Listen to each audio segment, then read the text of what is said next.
नमस्कार, आप देख रहे हैं खबर तो समझिए और आपके साथ मैं हूं विवेक। सबसे पहले बात ज्ञानवापी की। जी हां, ज्ञानवापी मंदिर है या मस्जिद है?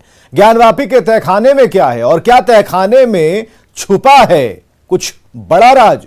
यह सब कुछ अब साफ हो जाएगा क्योंकि कोर्ट ने ज्ञानवापी मस्जिद पर मुस्लिम पक्ष की मांग खारिज कर दी है। मतलब अब 17 मई से पहले हर हाल में ज्ञानवापी का सर्वे होगा और पूरा सच सामने आएगा। रिपोर्ट देखिए फिर खबर समझिए।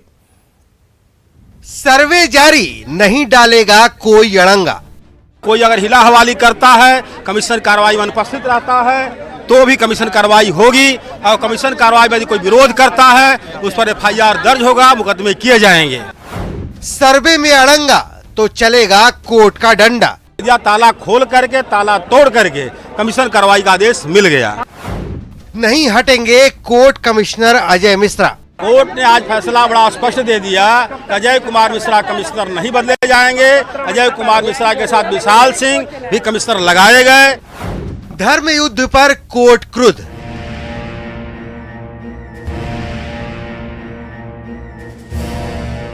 लड़ाई तो सैकड़ों साल पुरानी है लेकिन रंग अब दिखा रही है। देखिए इन 3 तस्वीरों को। पहली तस्वीर काशी की है जहां ज्ञानवापी मस्जिद में सर्वे के काम में बाधा डाला गया था, जबकि दूसरी तस्वीर मथुरा की है जहां श्री कृष्ण जन्म स्थान परिसर को लेकर विवाद चल रहा है। वहीं तीसरी तस्वीर आगरा के ताजमहल की है जिसे इन दिनों ताजो महालय बताया जा रहा है। ये तीनों विवाद कोर्ट में है। चलिए अब कोर्ट का रुख जानते हैं। सबसे पहले बात वाराणसी के ज्ञानवापी की। ज्ञानवापी मामले में वाराणसी कोर्ट के फैसले के मुताबिक मस्जिद के सर्वे के लिए नियुक्त कमिश्नर अजय कुमार मिश्रा को नहीं बदला जाएगा। ज्ञानवापी मस्जिद का सर्वे 17 मई से पहले कराने का आदेश दिया। 17 मई को सर्वे की अगली रिपोर्ट पेश करने का निर्देश दिया। सर्वे में बाधा डालने वाले लोगों पर कार्रवाई की जाएगी। कोर्ट ने 2 सहायक कमिश्नर भी नियुक्त करने का निर्देश दिया। सुबह 8 बजे से लेकर 12 बजे तक चप्पे चप्पे का सर्वे किया जाएगा। सर्वे के दौरान कमिश्नर अजय मिश्रा के साथ साथ सहायक कमिश्नर विशाल और अजय प्रताप भी मौजूद रहेंगे। तो वहीं इलाहाबाद कोर्ट ने मथुरा कोर्ट को श्री कृष्ण जन्मभूमि विवाद को लेकर दायर सभी विवादों का 4 महीने में निपटारा करने का निर्देश दिया। भ्रम की स्थिति है, ये क्लियर हो जाएगी और जितने भी केस पेंडिंग है 9 केस हैं, सब में विधिवत रूप से इनका ट्रायल शुरू हो जाएगा। और माननीय उच्च न्यायालय ने कहा है कि 4 माह के अंदर सभी केसों का निस्तारण करें और ये केस चलेंगे या नहीं चलेंगे। बता दें कि श्री कृष्ण विराजमान को लेकर दायर मनीष यादव की अर्जी पर सुनवाई करते हुए इलाहाबाद हाई कोर्ट ने यह फैसला सुनाया। वहीं आगरा के ताजमहल विवाद पर इलाहाबाद कोर्ट की लखनऊ बेंच ने याचिकाकर्ता को फटकार लगाई है। जस्टिस डीके उपाध्याय ने कहा है कि पीआईएल का दुरुपयोग ना करें, इसका मजाक ना बनाएं। ताजमहल किसने बनवाया पहले जाकर रिसर्च करो, यूनिवर्सिटी जाओ, पीएचडी करो तब कोर्ट आना। रिसर्च से कोई रोके तब हमारे पास आना। अब इतिहास को आपके मुताबिक नहीं पढ़ाया जाएगा। पिटीशन में बहुत सारी कमियां थी इसलिए कोर्ट ने इसको डिसमिस कर दिया। डॉक्टर रजनीश सिंह ने 7 मई को कोर्ट में याचिका दायर कर ताजमहल को लेकर 3 मांगे रखी थी। मसलन पहली मांग, ताजमहल में बंद पड़े 22 कमरे खोले जाएं। दूसरी मांग, एएसआई से खुलवाए जाएं बंद पड़े कमरे। तीसरी मांग, बंद कमरों में मूर्ति शिलालेख की तलाश हो। फिलहाल कोर्ट के लखनऊ बेंच की ओर से की गई तल्ख टिप्पणी के बाद ये मामला नरम पड़ गया है। लेकिन राजस्थान के बीजेपी सांसद दिया कुमारी ने भी ताजमहल पर अपने अधिकार का दावा ठोक दिया है। Bureau report, news 18 network. तो ज्ञानवापी मस्जिद को लेकर वाराणसी कोर्ट ने क्या आदेश दिया, उसकी जो 10 बड़ी बातें हैं ये हम रखने जा रहे हैं आपके सामने। कोर्ट ने ज्ञानवापी मस्जिद का सर्वे करने की बात कही। 17 मई से पहले कराने का आदेश दिया है उन्होंने। एक डेडलाइन खींची गई है 17 मई की और 17 मई से पहले इस सर्वे को पूरा करा लेने की बात कही है। यह पहली बात हुई। दूसरी बात क्या है? दूसरी बात यह है कि कोर्ट ने 17 मई को सर्वे की रिपोर्ट देने को भी कहा है कि 17 मई को सर्वे की रिपोर्ट दी जाए। तीसरी बात है कि बाधा डालने पर कार्रवाई काफी कड़ी होगी। चौथी बात है कि ताला तोड़कर भी कार्रवाई पूरी हो, यह कोर्ट ने कहा है। 5 जो 10 बड़े फैसले हैं, सर्वे सुबह 8 बजे से 12 बजे तक होगा। छठी बात है कि सर्वे हर दिन लगातार होगा क्योंकि रिपोर्ट देनी है। सातवीं बात यह है कि सर्वे में तहखाना भी शामिल है, उसका भी सर्वे होगा। आठवीं बात यह है कि सर्वे की वीडियोग्राफी होगी, क्या मिल रहा है नहीं मिल रहा है यह होना चाहिए रिकॉर्ड में। नौवीं बात है कि किसी सूरत में कार्रवाई नहीं रोकी जाएगी। 10वीं बात है एडवोकेट कमिश्नर नहीं हटाए जाएंगे। चलिए इस खबर को समझिए कि ज्ञानवापी मस्जिद के विवाद की जड़ में आखिर है क्या। अदालत के आदेश पर ज्ञानवापी परिसर का सर्वे कराया जा रहा है। सर्वे को लेकर मुस्लिम पक्ष को आपत्ति है। मुस्लिम पक्ष मस्जिद होने का यहां दावा कर रहा है, हिंदू पक्ष मंदिर होने का दावा कर रहा है। दोनों पक्षों को दोनों के पास अपने अपने दावे हैं। हिंदुओं का दावा है कि इस ज्ञानवापी मस्जिद का निर्माण मंदिर को तोड़कर किया गया था और इसी आधार पर हिंदू पक्ष इस पर अपना दावा जता रहा है। ज्ञानवापी मस्जिद का मामला 1991 से अदालत में है, लेकिन मां श्रृंगार गौरी का मामला जो ये मामला है ये महज 7 से 8 महीने पुराना है। 18 अगस्त 2021 में वाराणसी की एक अदालत में यहां की 5 महिलाओं ने मां श्रृंगार गौरी के मंदिर में पूजा अर्चना की और इसी याचिका को स्वीकार करते हुए अदालत ने श्रृंगार गौरी मंदिर की मौजूदा स्थिति को जानने के लिए एक कमीशन का गठन किया। इसी कड़ी में कोर्ट ने श्रृंगार गौरी की मूर्ति और ज्ञानवापी परिसर में वीडियोग्राफी कराकर सर्वे रिपोर्ट देने को कहा है। आगे बढ़ते हैं।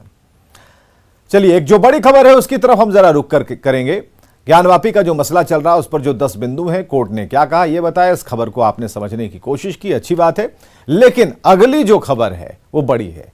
राष्ट्रगान को लेकर यूपी सरकार ने एक बड़ा फैसला ले लिया। उत्तर प्रदेश के सभी मदरसों में राष्ट्रगान को अनिवार्य कर दिया गया है। ये फैसले क्यों लिए गए, इस फैसले का क्या असर होगा, ये सब कुछ समझेंगे। पहले रिपोर्ट दिखाएंगे। योगी सरकार का बड़ा फैसला।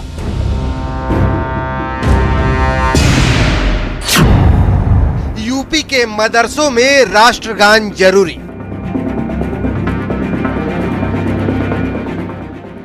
उत्तर प्रदेश के मदरसों में अब पढ़ाई से पहले राष्ट्रगान को अनिवार्य कर दिया गया है। यूपी मदरसा शिक्षा बोर्ड परिषद ने इसका आदेश जारी भी कर दिया है। यह आदेश मान्यता प्राप्त, अनुदान पाने वाले और अनुदान नहीं पाने वाले सभी मदरसों पर लागू होगा। इस आदेश के बाद कक्षाएं शुरू होने से पहले सुबह की प्रार्थना के समय अब राष्ट्रगान होगा। ये आपको धार्मिक पढ़ाई से रोका नहीं जा रहा है, लेकिन आपको सामाजिक शिक्षा की तरफ भी ले जाया जा रहा है कि आप खाली एक मौलवी, मुंशी, कामिल, आमिल, फाजिल बनकर आप क्या कर सकते हैं। अगर आपको डॉक्टर, इंजीनियर बनना है, IAS, IPS बनना है हमारे समाज के बच्चों को, तो उन्हें मॉडर्न एजुकेशन भी लेना होगी, सामाजिक शिक्षा भी लेना होगी। तो उस तरफ ले जाने का कदम है सरकार का। हम बार बार अच्छाई की तरफ ले जा रहे हैं, बेहतर से बेहतर व्यवस्था और सुरक्षा वहां पर देने का काम कर रहे हैं। तो इसका स्वागत होना चाहिए और हम तो स्वागत करते हैं। जाहिर है मदरसा के छात्र अब राष्ट्रगान गाएंगे तो समाज के मूल्यों को भी जान पाएंगे, जिसके लिए सरकार काम कर रही है। Bureau report, news 18 network. और इस खबर को समझिए कि उत्तर प्रदेश में इस वक्त कुल 16,461 मदरसे हैं, जिनमें से 560 को सरकार की तरफ से अनुदान प्राप्त होता है, अनुदान मिलता है। मदरसों में अभी तक कक्षाएं शुरू होने से पहले आमतौर पर हम्द और सलाम पढ़ाया जाता था। कुछ जगहों पर राष्ट्रगान भी गाया जाता था, मगर यह अनिवार्य नहीं था। पढ़ भी सकते हैं, नहीं भी पढ़ सकते हैं, लेकिन अब इसे अनिवार्य कर दिया गया है। राष्ट्रगान का धर्म से कोई लेना देना नहीं है। राष्ट्रगान गाने का मतलब किसी धर्म पर चोट करना नहीं है। सरकार का फोकस मदरसों के आधुनिकीकरण पर है, तो सरकार मदरसों में एक उच्च क्वालिटी शिक्षा चाहती है। सरकार का मानना है कि इससे जो बच्चों का जो बौद्धिक विकास है वो होगा, बच्चों में राष्ट्रवाद की भावना बढ़ेगी। अगली खबर की तरफ रुख करते हैं। बिहार में जाति एक ऐसा फैक्टर है जहां तमाम मसले छोटे पड़ जाते हैं, पक्ष विपक्ष सब एक हो जाते हैं, क्योंकि बिहार के सियासत का सबसे बड़ा सच जाति का भंवर है। जातीय जनगणना के मुद्दे पर जेडीयू और आरजेडी दोनों की राय एक है, लेकिन बीजेपी इस मुद्दे के खिलाफ है।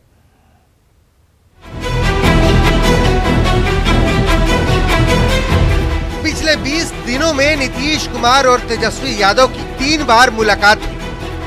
2 मुलाकात तो इफ्तार के मौके पर थी, लेकिन तीसरी मुलाकात बिहार के सबसे बड़े फैक्टर जातीय जनगणना को लेकर थी, जिसे लेकर दोनों नेताओं की मुलाकात 11 मई को हुई।